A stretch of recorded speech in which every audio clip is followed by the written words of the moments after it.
My name is Ramita Kilty, and St. Mary's Drama Club would like to welcome you to our performance. Our play takes place in the 1950s, where no one carried around cell phones, recording devices, or used flash photography, so please silence them. For your convenience, there will be a 15-minute intermission with refreshments in the lobby. And now I present to you The Curious Savage.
You may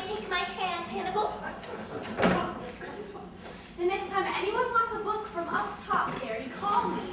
Why, the whole shelf might have fallen on me. Oh, who ever heard of anyone ever being hurt by good books? Enough of them might, darling, and I'd hate for that to happen. I hate everything in the world, but most of all, I hate cold cream, hot dogs, codfish, crawfish, catfish, catnip, sheep dip, sawdust, subway, sewer, skewers, buttermilk, caterpillars, frictions, fractions, pins, pens, puns, policemen, and electricity! How much longer will we have to wait, Miss Willie? What is she like, Miss Lily? I haven't seen her. Let's tidy the room a bit. Fairy, will you put the Parcheesi board away, please? They're taking an awfully long time at the front office. Is she young or old? All I know is that her name is Savage and she gets the blue room. Oh, I hope she isn't beautiful. Competition exhausts me. Well, Bingo, you sure tied that one in a hurry. Mrs. Willie, don't call me that, please. It's a pen my wife uses. Oh, I forgot. And I wish you wouldn't single me out to kiss. You're the handsomest. What would my wife say she came to consult a strange woman kissing me? She'd explode. She would if I knew her. Will you please try to remember? I'll try. Forgive me.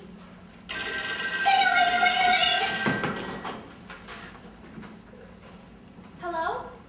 Yes, Dr. Emmett, right away. Put the dartboard up, Hannibal. Let's not clutter the place, darlings. We need to make a good first impression. Will we meet her now, Miss Willie? I don't know.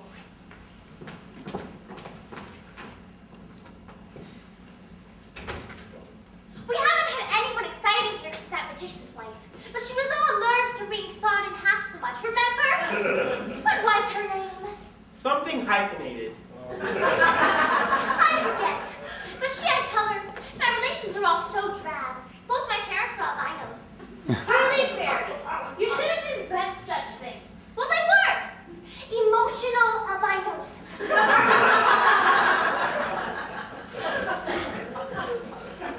Oh, Fairy, don't peek. It's so degrading to get on your knees. You get on your knees to pray, don't you? I'll say a prayer. Dear God, let me see something. See anything? Yes, I do. God was quick. What do you see? Someone coming out of Dr. Emmett's office. Who? 1, 2, 3 strange people. They're coming in here. Let's hide in the hall and eavesdrop. Is that ethical, Jack? Oh, you know we'll be sent out anyhow. We could call it espionage. Come, Mrs. Patty. We're going to spy. I'll guard the light switch. It's rude to let guests enter a dark room. This is the last time I'm going to be party to peeking, Fairy. Kneeling simply ruins my nylons. Oh, I mustn't get excited or else I'll get hiccups and betray us.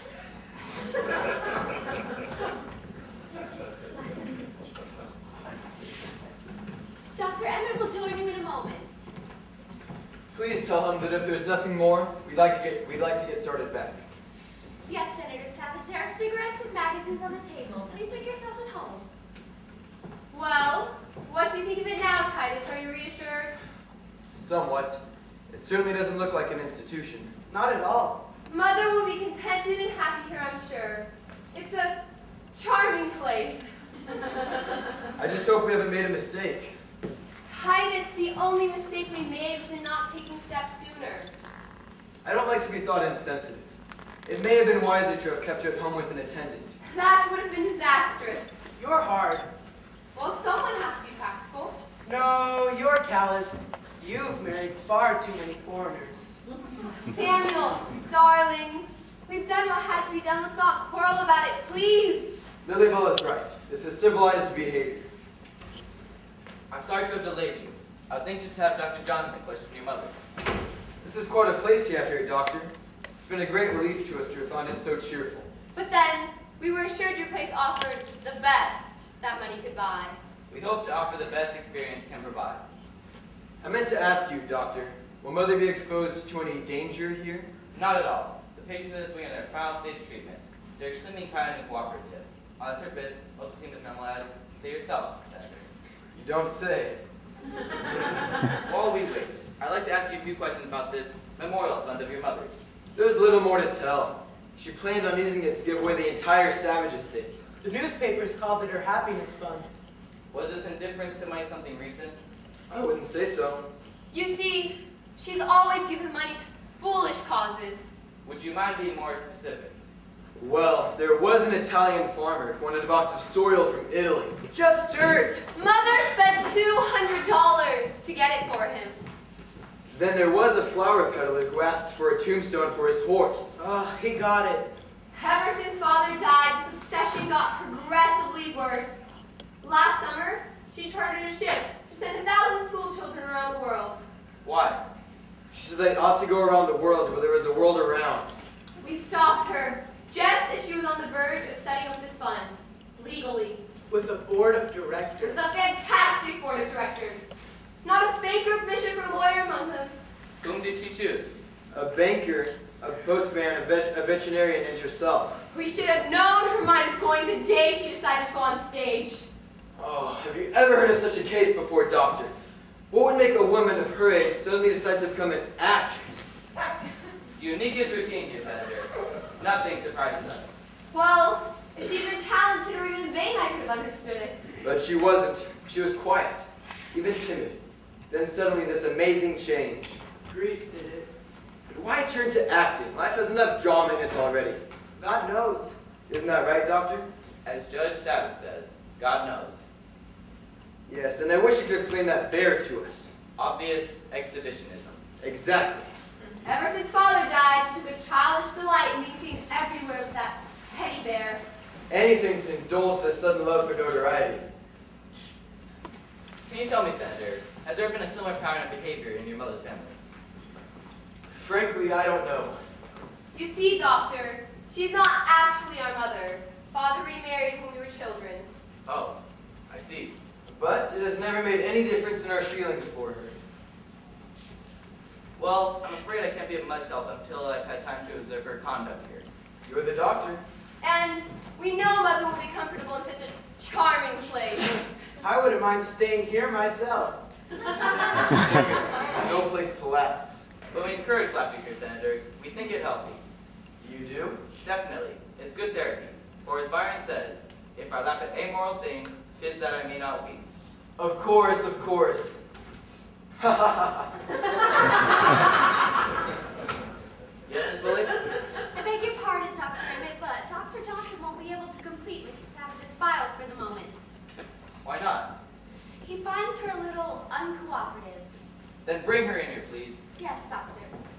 While you're saying your goodbyes, I'd like to have a few words with Dr. Johnson. Oh no, please don't go, Doctor. Please, doctor. You see, the shorter we make this, the better for all concerned. She's vindictive. You see, Doctor, for some reason she holds me responsible. We need to give her a little more time to get over her resentment.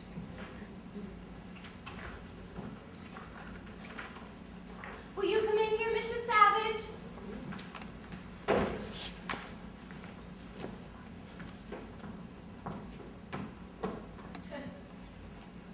Will you sit down, Mrs. Savage?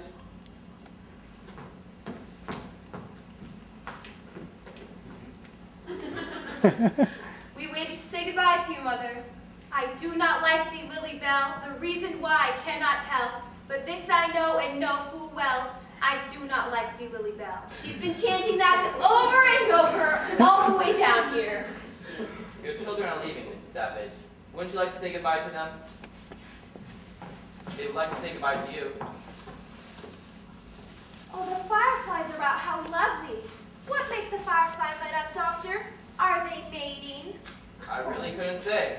Well, I thought you'd know. Isn't this a bug house? This is the cloisters. This is to be your home. I am Dr. Emmett. Wouldn't it be fascinating if human beings glowed like fireflies while they were mating? Do you light up when you're mating, Lily Bell? Lord knows you are flighty. Let's just go tired she's going to be unpleasant again. Surely, Mother, you're not going to let us depart in an atmosphere of bitterness.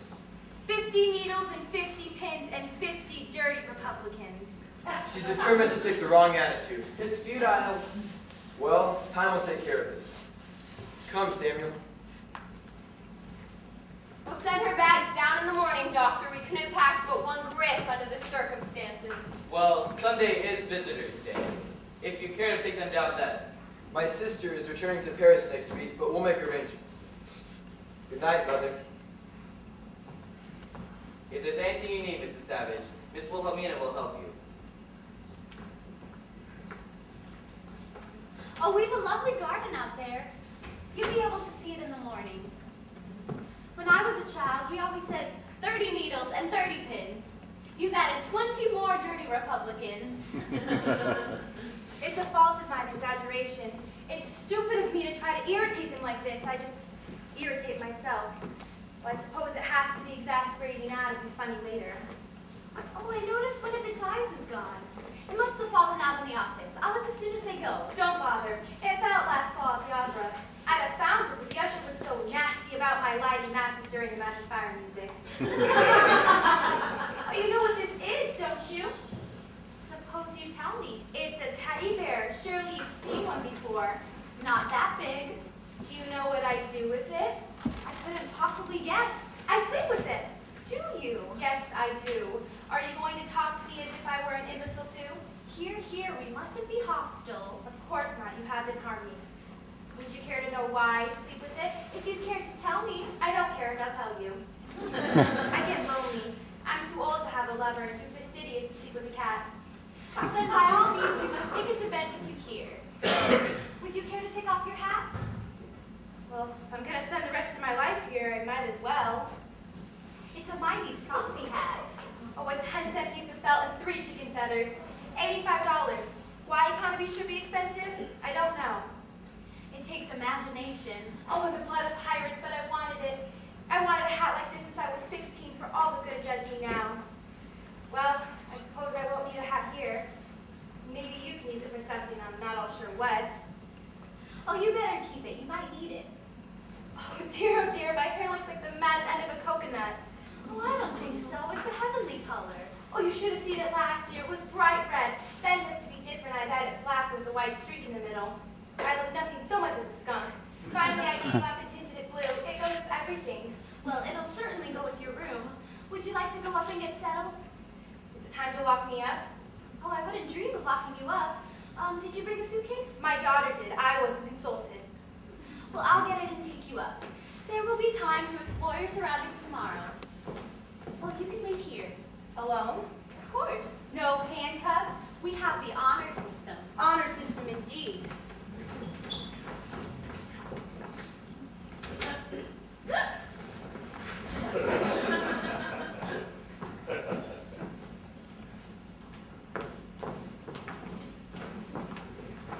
Hello. This Willie says the bars are only there to keep the world outside. Corny, isn't it?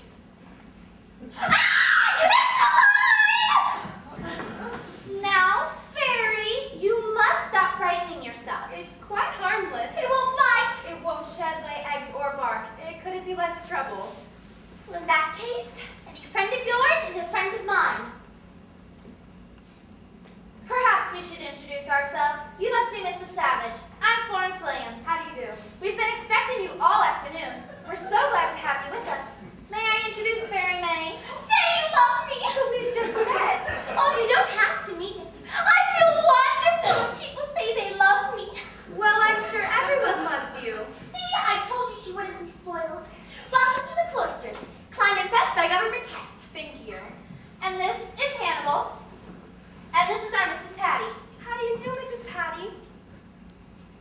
I hate everything in the world, but most of all, I hate lightning, skunk cabbage, custard, mustard, spiders, blisters, girdles, mice, bees, keys, chloroform, rhubarb, barnacles, broken glass, eels, tube-filled salt, and thunder! Why don't you like rhubarb? Oh, Mrs. Patty, she'll only recite the things she hates. Sweet but stubborn. Mrs. Patty stopped talking 20 years ago. Why? She got mad. Her husband told her to shut up. And she did. She'll get up and she's quiet. But she's only giving up electricity for Lent. You're a woman of wisdom, Mrs. Patty. There's only one thing wiser than saying very little and, well, that's saying nothing at all. Oh, would you like to hold it? She likes you. I like her. Oh, you haven't met Jeff. Come here, Jeff. Please excuse my left hand. Certainly. Is it a toothache? Jeff's face is scarred and he likes to spare people. Oh, you don't have to spare me. I have to look at myself every morning. Dr. Amber refuses to let me wear a bandage. Well, we have to humor our doctors every once in a while. And now you've met everyone. We're a small group in this wing, and we hope you find us comfortable to be with. But Mrs. Savage has met everyone. She hasn't met the Holy Terror. Of course, how stupid of me. Where is he, Florence? Well, he was here a few moments ago. John Thomas! He might have gone out into the hall. I'll see. John Thomas! You won't hurt her, will you? Gracious, why should I? You won't object, will you? Well, what is John Thomas? Her son, what did you think? Here? Oh, yes. He was born here. I can't! Oh, look, asleep on the floor.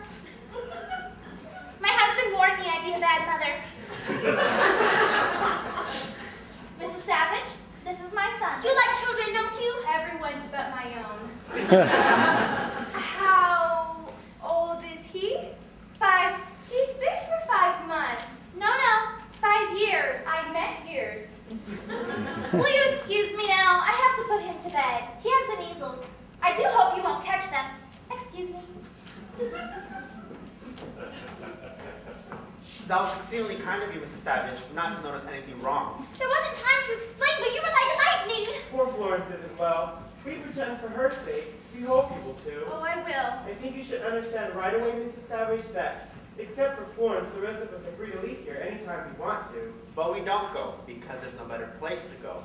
You're a very lucky woman to be accepted here, Mrs. Savage, if I do say so myself. And I do. Oh, do be quiet! Tyrant! What is that? That rude noise is the signal for us to go to our rooms. It's the evil of the machine age. Perfect pistons and no manners. Well, ours not to reason why. I wonder no one ever quotes the first time. It's someone blundered. Well, good night. Ah, I didn't hear you. We never say that. It means there's no more. No more what? Oh, there's no more, so much. Don't let Jeff's manner disturb you, Mrs. Savage. During the war, his plane was shot down in flames.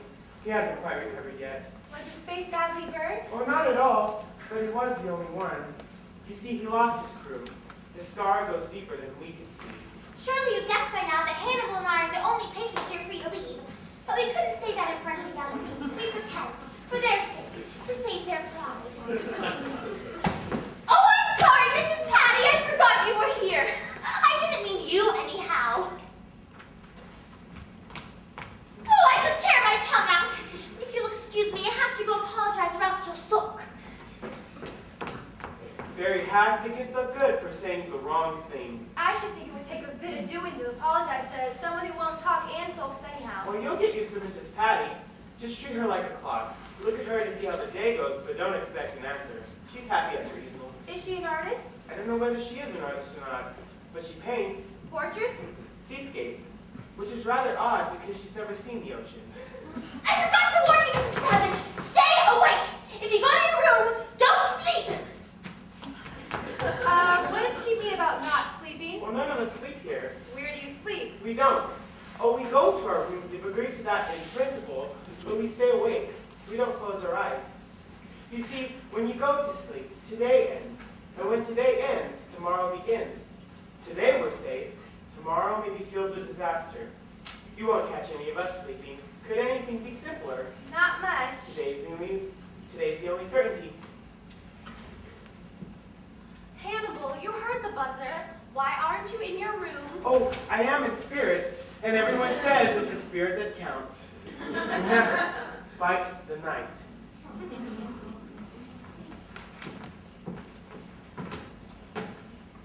Did they all come in to meet you? Well, there wasn't Mrs. Patty and 4 others who have no business being here at their age. I quite agree. Do you think I belong here? We're understaffed, Mrs. Savage. I'm kept too busy to have any opinions. I'd like to know what they told you about me. Was there anything to tell? Did they mention my memorial fund? Not to me. So then they probably told you that my husband's death affected my reason. That would be understandable. Oh, what untrue. Why? Weren't you happy with your husband? I married Jonathan when I was 16. I loved him from the moment I met him until the moment he died. Do you know what that meant? I think so. You don't, my dear. It meant that my only aim in life was to want what he wanted and to anticipate the things that would please him. And that meant that all the other things I had ever wanted had to be forgotten. Well, what have you always wanted to do? Things that would have shocked poor Jonathan. Such as dyeing your hair blue? That that and studying French and ballet dancing.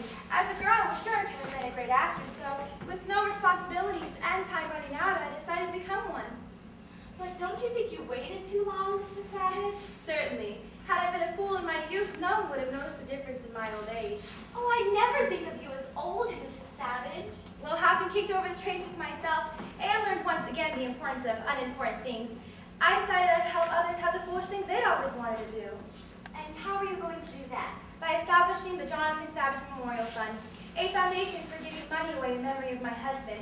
And that insane idea has brought me here. Well, you won't find it too unpleasant here. Shall we go up to your room now? Well, at least I learned one thing from my French lessons. And what's that? What I am. I'm a mort canard. That's a dead duck, I think. Oh, I don't think it's as bad as that. Oh, yes it is. Someday you'll realize that a great injustice was done me. You'll know that I was always quite sane, but here I am, and here they will try to keep me with my few foolish years taken from me. Oh, I believe in wearing a carpet out evenly. It says wear it out in the middle.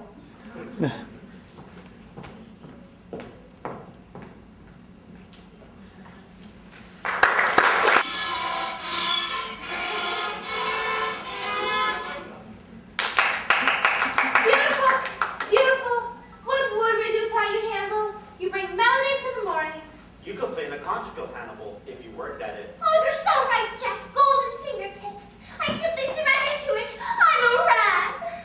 Oh, do come in, Mrs. Savage. I trust you had a pleasant, sleepless night. Lovely, thank you, not a wink. You've just missed Hannibal's recital. Oh, I heard it. As a matter of fact, it's what brought me out of my room. You would never believe it, Mrs. Savage, but Hannibal never touched the violin until last year. Now, what makes you think I wouldn't believe that, my dear? Was it something you composed yourself, Hannibal? Bach, with variations of my own. Mathematics loss was certainly our game. Now, we don't quite follow that, Fairy. Oh, Fairy knows that I used to be a statistician. Thank you. Now I'm straight. Give him a fraction to multiply. I'm afraid I wouldn't know whether he was right or not. My last position was with the government, charting trends. I was supposed to keep my finger on the pulse of the public and my ear to the ground. A rather vulnerable position, was it not? Very. I was fired and replaced by an electronic calculator. I should think you'd hate electricity, too. Oh no, but I did want to make money with my brains, so I spent the next 2 years trying to think of something that would be made for a dime, sold for $1, and was habit forming. I'm afraid my education was wasted. I'm going to send John Thomas to Princeton. Their boys aren't very bright, but they're such gentlemen. Oh, that reminds me. Maybe ask me a personal question, Mrs. Savage. They're the only ones worth asking, my dear. A little bird told us that you used to be an actress. We're bursting with curiosity. Is it true? That. Well, if being on the stage makes you an actress, then I guess it's true.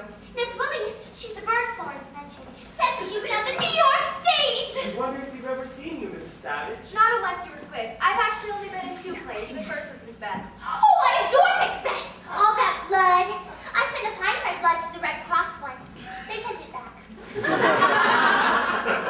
I should think you would have been a novelist. That's funny, Dad. I couldn't agree with you more, but they cast me as a witch. Oh, but you're a perfect witch. Thank you, dear. Please speak some witch talk for us. Oh, I'm afraid I didn't have any lines. If I had, it would have probably cost me twice as much. Why did it cost you anything? I'd back the show. If I had it, I probably couldn't have even played the mute witch. But we made history. It was the first play that ever closed before the movies were out. Was it expensive? Extremely, but worth it. What a pity. Weren't you discouraged? Bitterly. But man is my nature optimistic. If he weren't, he'd eat his young. So I decided I'd write a play and star myself. You wrote a play? I did indeed. What part did you play? Well, naturally the lead. Not Guilty, starring Ethel P. Savage. What does the B stand for? Oh, well, I haven't the faintest idea. My numerologist said I needed it in my name for luck. He was right for man a year. What was the play about? A mother who murdered a man and was defended by a young woman lawyer who turns out to be her own daughter. I had red hair dyed in my daughter's arms every night, just as the curtain came down and the jury whispered, "Not guilty." Oh, I've never had a better time in my life. I gather the notices were good at that time. Oh, they were sincere, but it didn't make any difference. What did they say? The Times said my play sent the theater back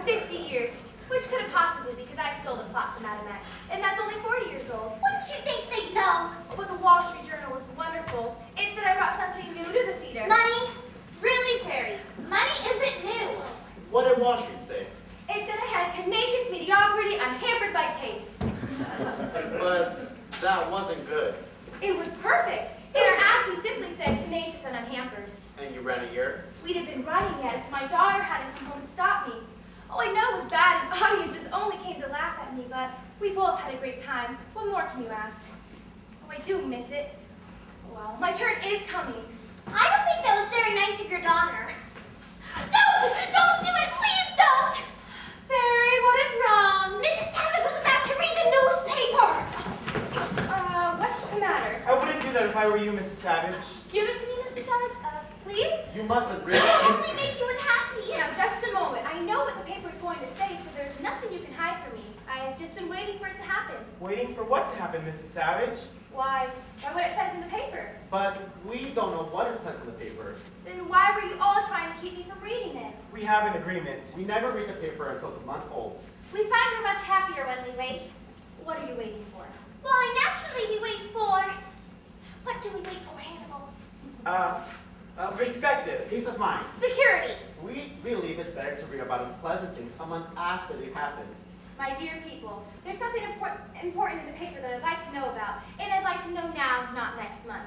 We're only trying to help you. Disaster is easier to digest when it's aged a little. You're all very kind, but I've made my bed and I'd like to know who's in it.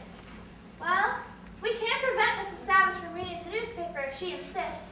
We don't know her well enough to be rude. Florence is right. Well, if you read anything unpleasant, don't tell us. No. If there's trouble in the world, it won't help us to know about it.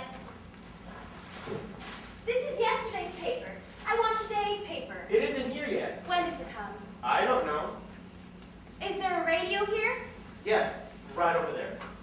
Maybe I can catch the news. How come nobody told me there was a radio here? You didn't ask us. The set isn't lighting up. Is something wrong with it? I don't think so. Of course it hasn't any tubes. I'm sorry, it hasn't any what? Tubes. Mrs. Patty steals them. She hates electricity, you know. No one knows where she hides them. And how come nobody told me the radio set had no tubes? You didn't ask us. Dear, oh dear, dear, dear. How high is that wall? Oh, much too high. It's easily 10 chairs high. And I suppose nobody ever leaves that great gate open? Don't look beyond the garden, Mrs. Savage. There may be a better place somewhere, but if you give this up and search for it, you may not find it and lose what you have. You'll like it here after a while. Except in January, the rooms get a little cold.